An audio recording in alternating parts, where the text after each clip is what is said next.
Nous vous saluons ce soir dans le merveilleux nom du Seigneur et Sauveur Jésus-Christ. Et pour cela, j'invite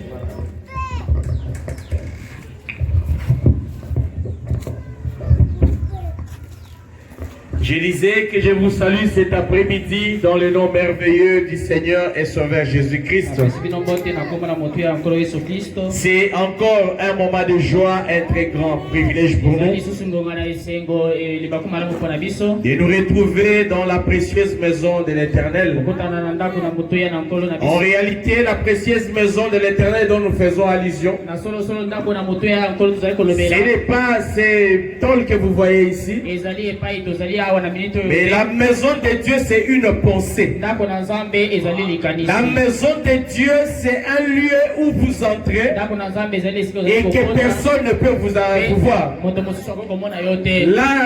L'église rouge-gorge tabernacle, ce ne sont pas les madriers que vous voyez ici. Et l'église rouge-gorge tabernacle est fait des individus, des hommes et des femmes qui amène Dieu en ces lieux. Ceci, c'est juste un lieu de culte consacré pour l'adoration. Mais la véritable adoration, c'est dans nos cœurs à nous. La véritable adoration, c'est dans le cœur de l'homme. C'est le cœur de l'homme qui doit être connecté au ciel. Parce qu'au ciel, nous y pensons et nous croyons qu'il y a un être céleste qui est supérieur à nous. Et notre vie, tout ce que nous faisons, ne fait que dépendre de la volonté de celui-là. C'est lui qui a les derniers mots. Il s'appelle Jésus-Christ. Jésus-Christ est la seule personne qui détient le pouvoir de toutes choses. Hier, il y a 2 jours, c'était le 25 novembre. Non, le 25 décembre. Tout le monde était dans la joie de dire que le 25 décembre, c'est la fête des enfants. C'est comme si le 25 décembre, les enfants ne meurent pas. Alléluia. Tout le monde se réjouissait. Le 25 décembre, la Noël, le Jésus est né. Et quelqu'un est venu me voir. Oh non, pasteur, je peux avoir un peu rien parce qu'on va bénir mon enfant le 25 décembre. Je lui ai dit, viens jeudi à l'église, nous allons parler. Bon, malheureusement, la personne n'est pas venue. Et c'est parce que les gens sont emballés dans l'ignorance. Bien aimé frère, le 25 décembre ne vous dispense pas de la mort. Le 25 décembre n'est pas une date où Dieu est distrait. Alléluia. Ce jour-là, les gens se préparent. Les gens s'arrangent comme si Dieu et son royaume sont distraits. Non. Je vous informe. C'est passé même à la télévision. J'ai vu les journaux qui ont écrit qu'une grande star, un très grand journaliste de la chaîne CNN a perdu son enfant le 25 décembre. Vous voyez, pendant que les gens pensent que Dieu est distrait, la Bible dit dans Job 14 que l'homme né de la femme, ses jours sont comptés, sa vie est censée s'agiter. Et quand vous arrivez au verset 13-14, on dit que personne ne peut se soustraire quand le jour de votre vie s'arrête. Personne ne peut se soustraire, personne ne peut déroger, personne ne peut dépasser. Oh non, il était prévu que le 25 décembre, toi tes jours s'arrêtent. Ou bien le 24 décembre à 23h, tu devais mourir, quitter la terre. Maintenant Dieu regarde. Il dit, ah bon, de 24 à 23h, Je vois, il a atteint les 24, 23h40. Il ne reste que 20 minutes pour atteindre le 25 décembre. Non, je lui laisse un peu. Comme ça, lui, il peut se soustraire de ça. Et après les 25, je verrai son cas. Personne ne peut modifier les plans de Dieu si c'est né rencontrer Dieu dans sa volonté.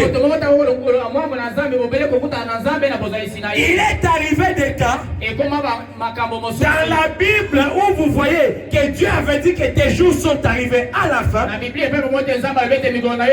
Prépare ta maison, arrange ta vie parce que tu vas quitter la terre.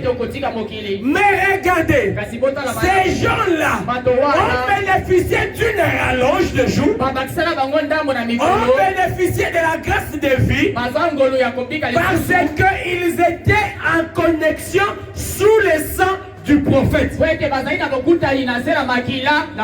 souvenez-vous, quand nous parlons du sang, rouge-gorge tabernacle, c'est quoi le sang? C'est quoi le sang? C'est le message. Alléluia. Alléluia. C'est pourquoi j'ai dit que ces gens qui ont bénéficié de la rallonge de vie, ils étaient sous le sang. Alléluia. Alléluia. Alléluia. Remarquez qu'Ézéchias, quand le Dieu a envoyé le prophète, il a dit, va lui dire qu'il arrange sa maison, qu'il compte ses jours, parce qu'il ne lui sera plus, et il ne va pas dépasser 15 jours, je crois. Et il va mourir, il va quitter la terre. C'est le prophète qui était venu avec un message qui était la grâce, qui était le sang. Alléluia. Alléluia. Et après, il est resté. Oh Seigneur, oh Dieu, regarde ta grâce, regarde.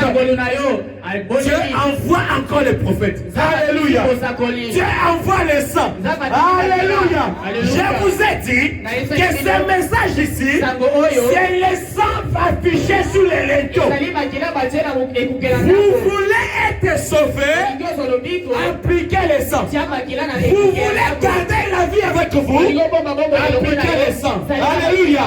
C'est lui qui applique le sang. Quand l'ange viendra, quand je ferai le sang, je passerai par-dessus vous. Alléluia, vous croyez cela? Amen. Oh, le sang. Le sang. C'est ce que Dieu exige. Point de fusion de sang, point de pardon de péché. Et laissez-moi vous dire que les sangs de bouc et les sangs de taureau ne pouvaient pas écraser. Les sangs de bouc et de taureau ne pouvaient pas effacer la tâche que Dieu voyait. Alléluia. Rappelez-vous, c'était quelle tâche? Je vous ai dit que Abel était celui qui préfigurait Jésus-Christ. Et Caïn avait remarqué cela. Caïn l'a tué. Et le sang d'Abel est tombé sur la terre. Mais ce sang-là n'était pas capable de pouvoir purifier la terre. C'est ainsi qu'il fallait un sang juste. Et d'ailleurs, qu'est-ce qui s'est passé? La terre réclamait le sang. Alléluia. La terre réclamait le sang. La terre cherchait le sang. Pourquoi le sang? Parce que, je vous ai dit, Caïn était le fruit de l'enfer. C'était le fruit de l'enfer.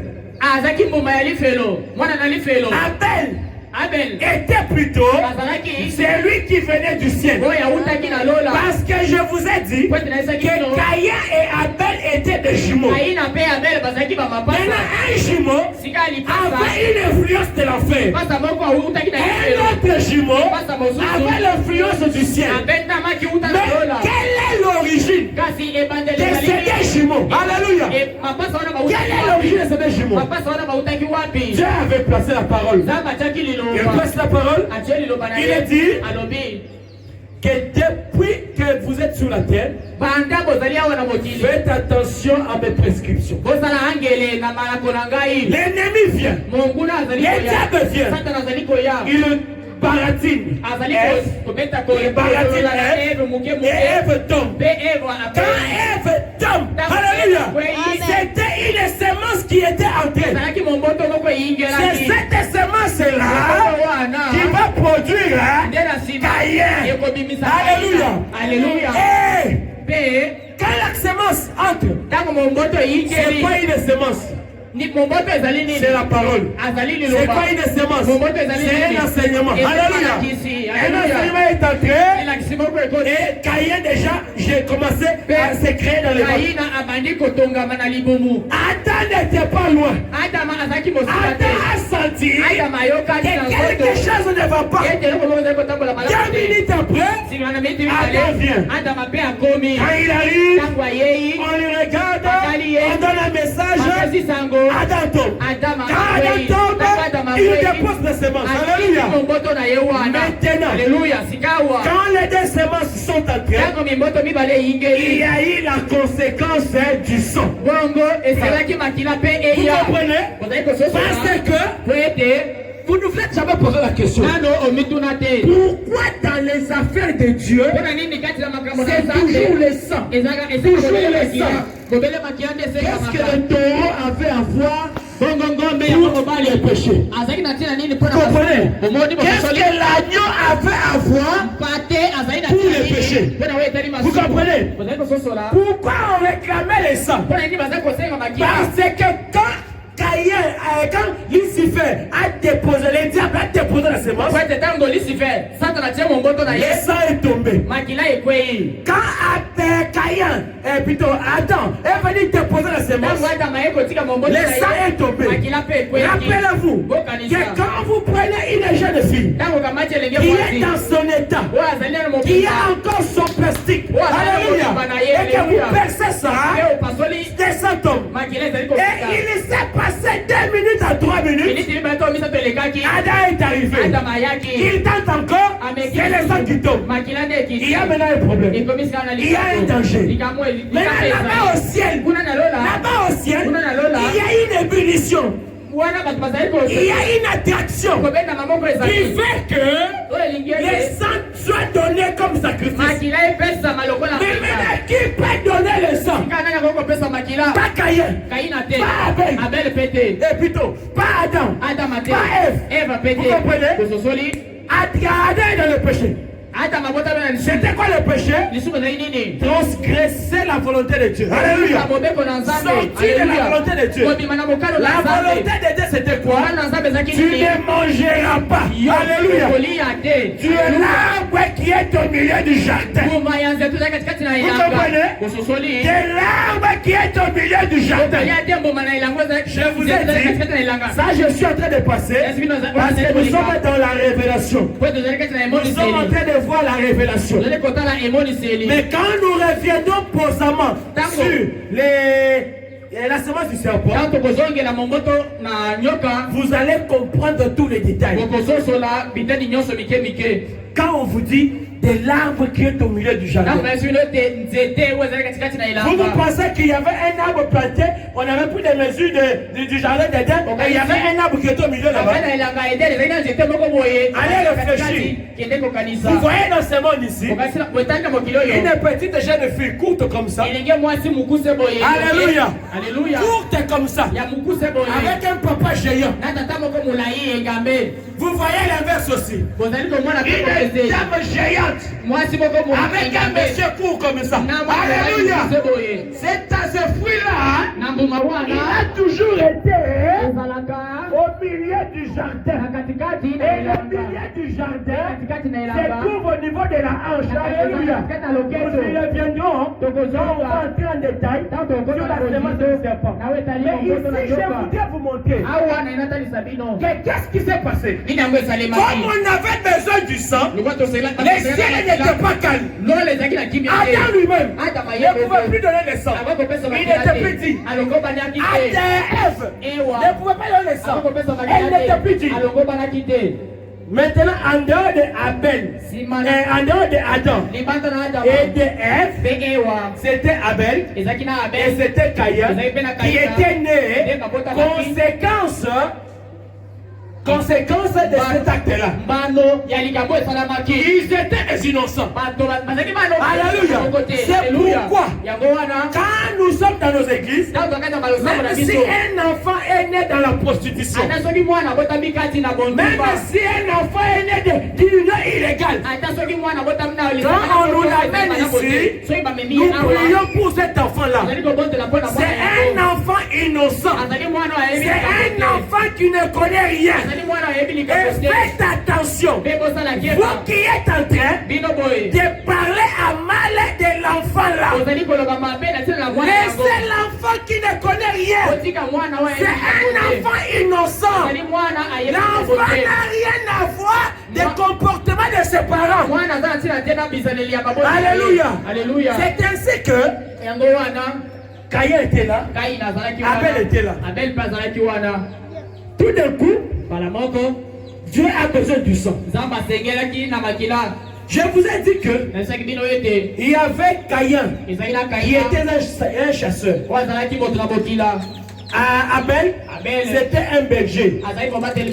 Et sur ces problèmes-là, j'ai reçu une question. Je vais répondre depuis passé. On m'a dit, pasteur, quand on a lu dans la Bible, on a vu que la Bible dit que Caïn était cultivateur et puis Abel était berger. Mais comment vous dites que Caïn était un chasseur? Alléluia. C'est une question que vous pouvez avoir. On me l'a posé comme ça. Dans votre église, votre pasteur prêche que Caïn était chasseur. La Bible dit que Caïn était cultivateur. Ça peut vous trouver là. Ça peut troubler. La Bible dit, lisons, vous allez. Allons dans Genèse. Le verset et le chapitre 4e. Genèse mukaponamine.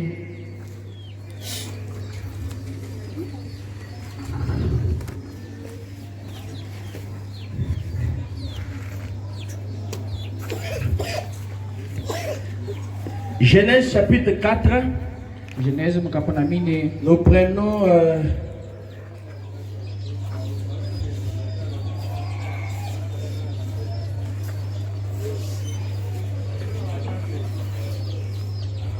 bon, 11, ok, 11. Écoutez ce que la Bible dit. Maintenant tu seras 4, 11. 13. On dit Caïn était cultivateur. Essaye de au-dessus. Elle enfanta encore son frère Abel. Bon, ok, 2. La Bible dit ceci. Il enfanta encore son frère Abel. Abel fut berger.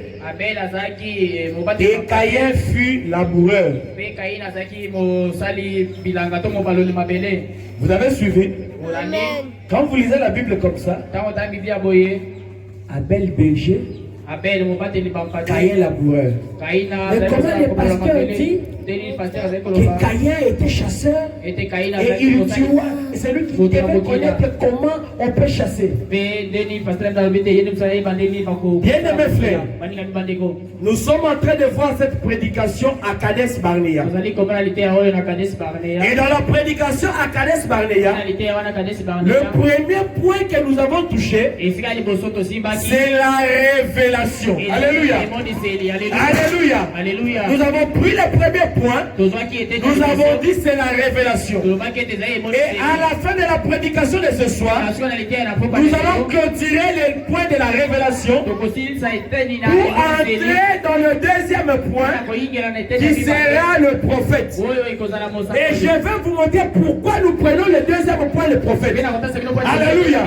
La révélation et le prophète. Et nous aurons d'autres points que nous allons développer.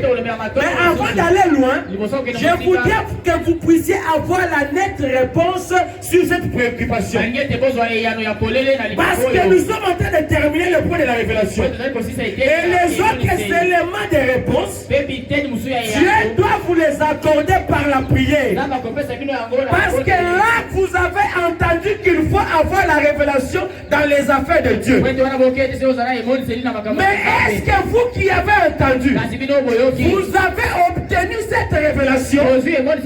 Parce que l'objectif de cette prédication ici, c'est de pouvoir vous former. Pourquoi vous former? Parce que vous êtes dans les déserts. Alléluia. Souvenez-vous que pourquoi nous sommes en train de voir à Kales Balnéa? C'est parce que le prophète Branham dit que dans la marche des enfants d'Israël, nous avons 3 étapes. Israël en Égypte, la première étape. Israël dans les déserts, la deuxième étape. Et Israël dans la partie, la troisième étape. Maintenant aussi, nous sommes Israël spirituel. Étant Israël spirituel, nous sommes aussi dans une marche. Et notre marche aussi a un nom.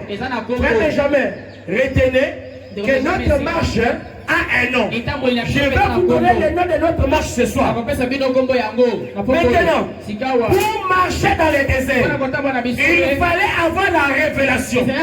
Mais la révélation vient d'où? La révélation vient de la connexion que l'homme a avec les cieux. Vous comprenez? C'est ainsi que je vous ai parlé que dans la révélation, Caïn et Abel étaient des jumeaux. Ça, c'est le fruit de la révélation. C'est ainsi que je vous ai dit qu'il y avait besoin du sang. Caïn était un chasseur. Abel était un berger. C'est Caïn qui avait la possibilité de tuer un animal et de l'offrir pour qu'on ait le sang. Mais Caïn ne l'a pas fait. Pourquoi? Par manque de révélation. Qu'est-ce que Caïn a fait? Caïn a donné le bon fruit de la vie. C'était déjà ça qui montrait qu'il n'avait pas la révélation. Mais maintenant, Abel qui était loin des champs, c'était un berger. Comment il est arrivé à offrir du sang? Je vous ai donné la réponse. C'était encore il fallait la révélation. Alléluia. Il fallait la révélation. Alors maintenant, on répond à la question pour continuer. La Bible dit Caïn était cultivateur et Abel un berger. Comment maintenant la Bible par révélation le voit un chasseur? Église, vous me suivez? Comment Abel, on le voit maintenant, un chasseur? Je vous ai dit que la réponse à ce que vous lisez dans la Bible, elle est simple et pratique. Je peux même éviter de faire des commentaires. La réponse, c'est seulement la révélation. Vous comprenez? Si vous avez la révélation, on peut d'abord continuer tant que ça descend un peu vite. Si vous avez la révélation, vous aurez la réponse à cette préoccupation. Parce que les prophètes avaient la révélation. Parce que les pasteurs de rouge-gorge ont la révélation. Je donne la révélation à l'église. Alléluia. De quoi il s'agit? C'est que la Bible dit est vrai et cela est confirmé par la révélation. De quoi il s'agit ici? C'est vrai qu'Abel, je pense qu'on peut aller là-bas.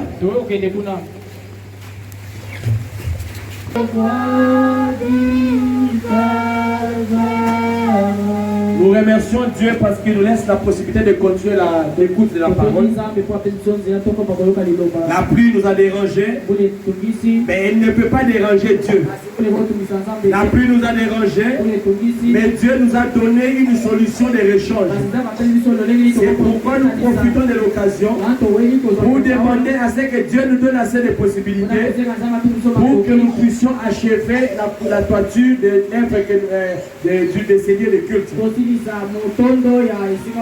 nous puissions achever de bien couvrir là-bas. Pour que nous puissions. Caïn était un cultivateur. Et Abel était un berger. Je vous ai dit que la réponse, elle est tout à fait simple. La réponse, c'est pour comprendre ceci, il faut avoir la révélation. Et maintenant, voici la révélation qui est connectée à ces problèmes. Je vous ai d'abord dit que la révélation, c'est rendre visible ce qui est invisible. Alléluia. La révélation, c'est rendre clair ce que l'on ne voit pas clairement. La révélation, c'est appeler à l'existence ce qui existe. Voici que l'écriture ici, vous ne voyez pas ça clairement. Voici que cette écriture ici existe, mais vous ne savez pas avoir la réalité. C'est pourquoi j'ai prêché à Kadesh Barnea. Prenez le premier point, la révélation. Pour que vous puissiez à chaque moment dans votre vie, devant tout problème, devant toute difficulté, faire appel à la révélation. Entrons doucement maintenant dans la réponse. Abel était un berger. Alléluia. En tant que berger, vous me suivez? Un berger ne tue jamais. Alléluia. Alléluia. Vous votez déjà? Comme un berger ne tue pas, un berger n'a rien à voir avec les sangs. Est-ce que Jésus est le bon berger? Est-ce que comme il est le bon berger, il nous tue? Jésus nous tue? Malgré le problème que nous pouvons avoir, Jésus est toujours là pour être bon berger. Alléluia. Un bon berger ne tuera jamais sa brebis. Alléluia. Vous comprenez déjà? C'est ainsi qu'Abel ne connaissait rien de l'affaire du sang. Parce que dans un berger, il n'y a pas l'action sanguinaire. Alléluia. C'est ainsi qu'Abel était là, ne pouvant pas comprendre qu'il fallait de lui-même tuer et donner un animal pour le sang. Ça ne pouvait pas venir dans la tête d'Abel. Parce qu'Abel était un berger. Avez-vous déjà vu un berger avec un couteau? Est-ce qu'un berger, il a un couteau? Un berger n'a pas de couteau. Alléluia. Est-ce qu'un berger a une machette? Un berger n'a pas de machette. Un berger n'a pas de couteau. Mais un berger a quoi? Alléluia. Un berger a un bâton. Un berger a une canne. Alléluia. Mais plus loin, le messager prophète dit, ces bâtons de berger là, ça s'appelle le Seigneur Jésus-Christ. Alléluia. Le bâton que Moïse avait en main, ça s'appelait Jésus. Vous comprenez que jusque-là, Abel, le dossier du sang n'est pas chez lui. Est-ce que vous êtes avec moi? Maintenant, le deuxième élément de réponse. Quand on parle d'un berger, cela fait référence au lieu où un berger réside. Quand on parle d'un berger, cela fait référence au lieu où il élève ces troupeaux-là. Alléluia. Est-ce qu'un berger habite dans la forêt? Non. Un berger habite dans la maison. Alléluia. Un berger est dans la cité. Un berger, il amène les brebis à la prairie manger. il le ramène à la maison, derrière sa maison. Lui est là devant la porte, des bons bergers, en train de surveiller. Alléluia. Jusque-là, vous ne voyez pas une action qui peut faire que Abel soit en contact avec les sangs. Un berger a un esprit domestique. Passez derrière pour me finir. Un berger a un esprit domestique. Un esprit domestique, c'est un esprit de la maison. Alléluia. Alléluia. Un esprit domestique habite dans la maison. C'est ainsi qu'on a appelé les chiens un animal domestique. C'est ainsi qu'on a appelé les chats animal domestique. C'est ainsi qu'on a appelé les volailles. Par exemple, les poulets, la poule, volaille domestique. Exactement. Parce qu'ils ont un esprit domestique. Alléluia. Est-ce que vous êtes avec moi? C'est ainsi que jusque-là, Abel ne connaissait rien du sang. Un berger n'a pas la mission de tuer. Un berger n'a pas la mission d'égorger. Un berger a une mission protectrice. Et quand je parle de la protection, voyez mon Seigneur Jésus-Christ. Parce que c'est lui le fidèle et le bon berger. Maintenant, allons du côté de Caïn. Alléluia. Alléluia. Je vous ai dit que quand on parle du domestique ou du berger, ça fait référence à son lieu naturel, son habitat naturel.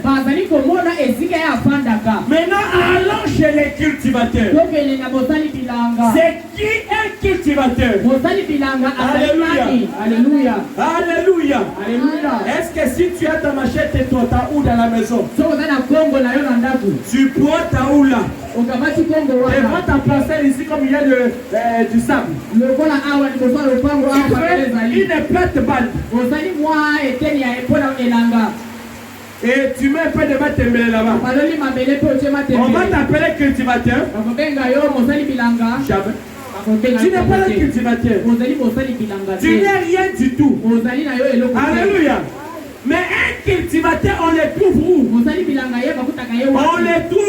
On trouve les cultivateurs dans la forêt. Un cultivateur est dans la forêt. Il habite ici. Il doit faire 10 km.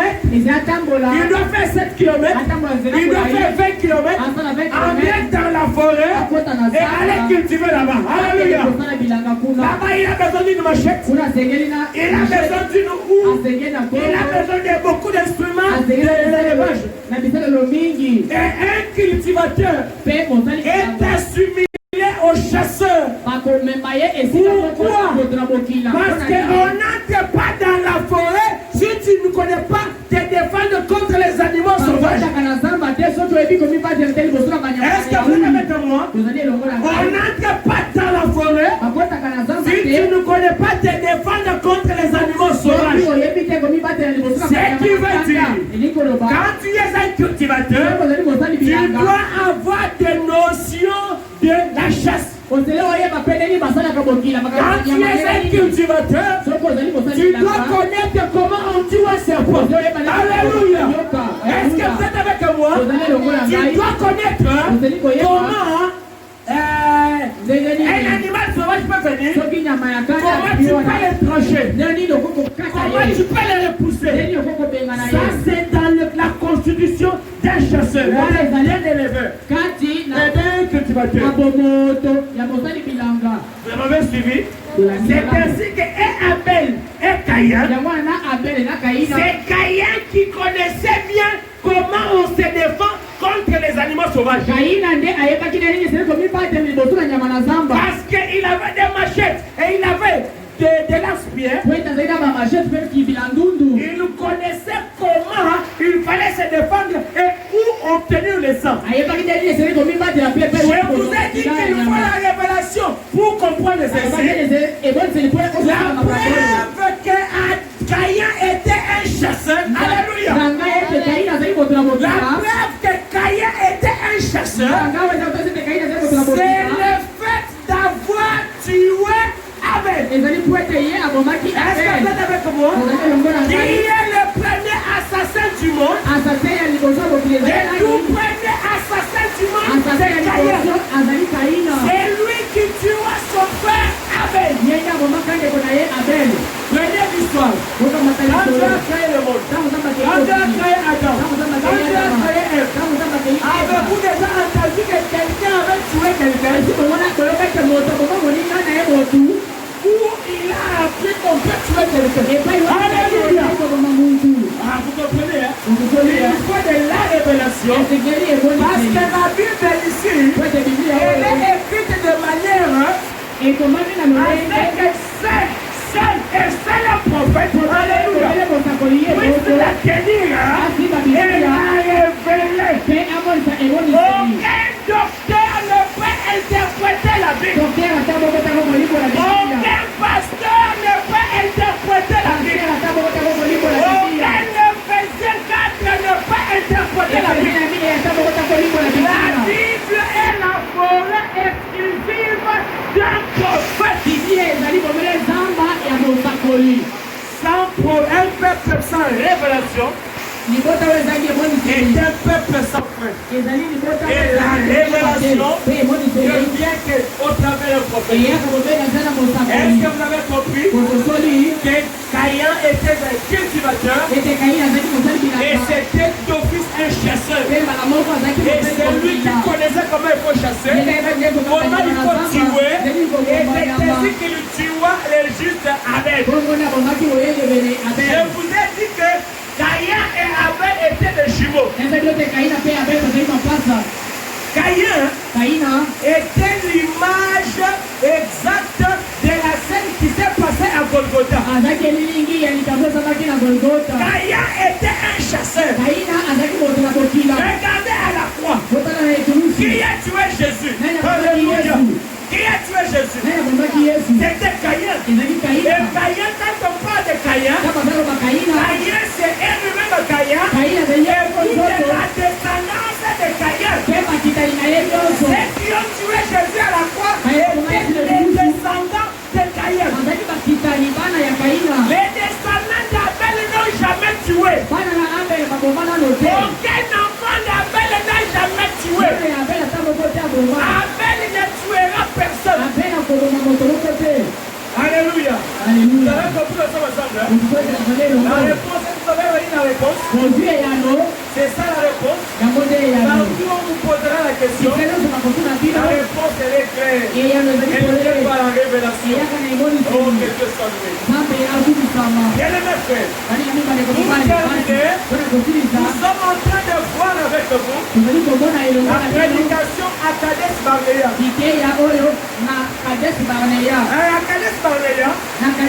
Je vous ai dit que nous sommes en train de prêcher cette prédication pour donner la colonne vertébrale à l'église. Rouge, gauche, vous devez avoir une colonne vertébrale. Rouge, gauche, vous devez être mûr. Et pour être mûr, il faut cette parole ici. Il va vous renforcer et vous donner une bonne position. C'est ainsi que prenez la révélation. Je vous ai dit que la première chose qu'il faut comprendre dans la marche chrétienne, c'est la révélation. Et quand vous avez la révélation, vous allez comprendre tous les points de la parole. Je vous ai suffisamment montré en quoi consistait la révélation. La révélation nous a amené à voir qu'Abel était juif.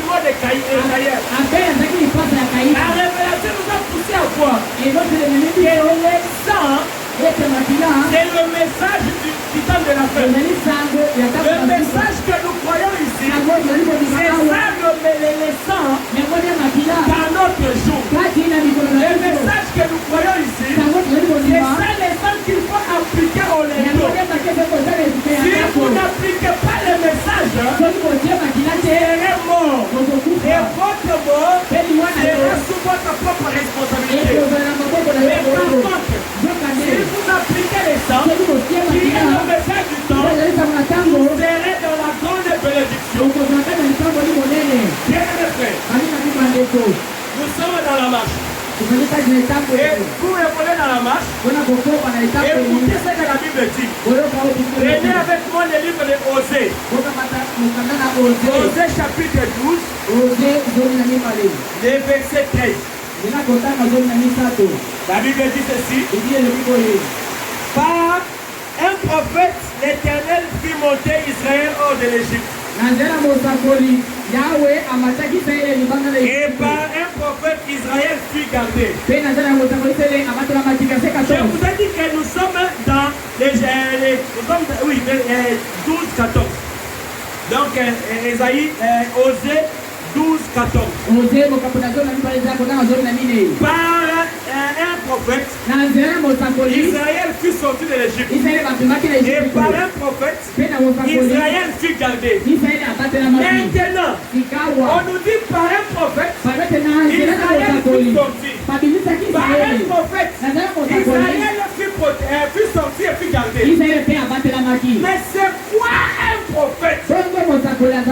La Bible nous parle subitement d'un prophète. C'est quoi un prophète? Donc l'Église a besoin de connaître qui est un prophète.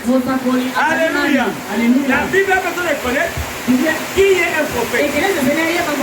C'est pourquoi nous allons voir dans les jours qui arrivent, à partir de jeudi ou la semaine prochaine, nous allons voir c'est quoi un prophète. Laissez-moi déjà vous dire, un prophète, c'est la grâce de Dieu. Un prophète, c'est la bouche de Dieu. Un prophète, c'est l'interprète divin de la parole de Dieu. Un prophète, c'est l'œil de Dieu. Un prophète, c'est la bouche de Dieu. Un prophète, c'est celui qui connaît les chemins qui vous amène au ciel. Pour aller au ciel, vous avez besoin d'un prophète. Et pour aller plus loin, qui est un prophète? Un prophète, c'est lui dans le langage actuel. Nous l'appelons les GPS. Exactement. Nous appelons les prophètes les GPS. Quand vous allez en Europe et un peu partout, même si vous ne connaissez pas la pièce là où vous allez, cherchez seulement les GPS. Les GPS vont vous guider jusqu'à la destination. Et vous n'aurez pas besoin de vous perdre. Comme il y a une grande pluie, c'est pas qu'on va arrêter là-bas et on va continuer les jours qui viennent. Et comprenez que par ce point ici, on vient de terminer la partie concernant la révélation. Et les jours qui viennent, nous allons entamer ce qui concerne le prophète. Et quand nous aurons fini de parler du prophète, nous allons maintenant voir le point qui concerne l'Église. Parce que quand un prophète vient, il vient parler pour que l'Église écoute. Sans Église, un prophète ne viendra pas. Dieu envoie un prophète auprès d'un peuple. Alléluia. Et pourquoi on a commencé par la révélation? C'est parce qu'un prophète, quand il vient avec la révélation. Et la révélation devient ton prophète. Alléluia. Et merci que vous étiez en train de connaître. C'est quoi la révélation? Et la révélation vient auprès de qui? La révélation vient auprès du prophète. Et quand la révélation vient au prophète, que tu n'aies compris, que tu n'aies pas compris, il y a un de foi, c'est de foi. On ne discute pas avec ce qu'un prophète dit. Ce qui sort de la bouche d'un prophète, je vais vous scandaliser. Il faut croire ça idiotement. Exactement. Tout ce qu'un prophète dit, il faut croire ça par révélation idiotement. Alléluia. Que mon Seigneur Dieu vous bénisse. Et soyez serrés de le faire. Et quand vous n'allez pas continuer, vous continuez. Alléluia, alléluia, alléluia. On ne discute pas avec un enfant. Gloire à Dieu. Dieu nous a encore parlé ce soir. Sans plus tarder, nous allons passer vite l'offrande.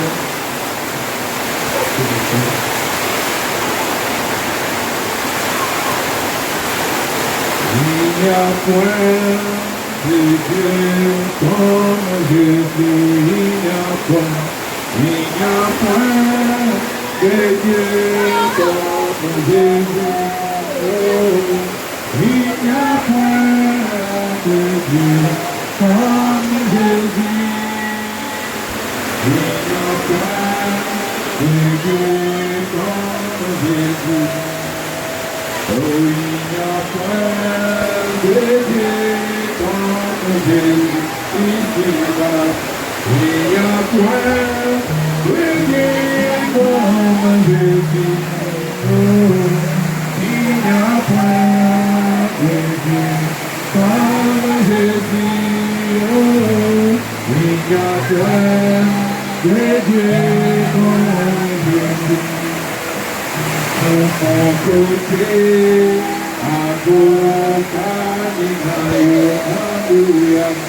Mon côté, à boca, alléluia.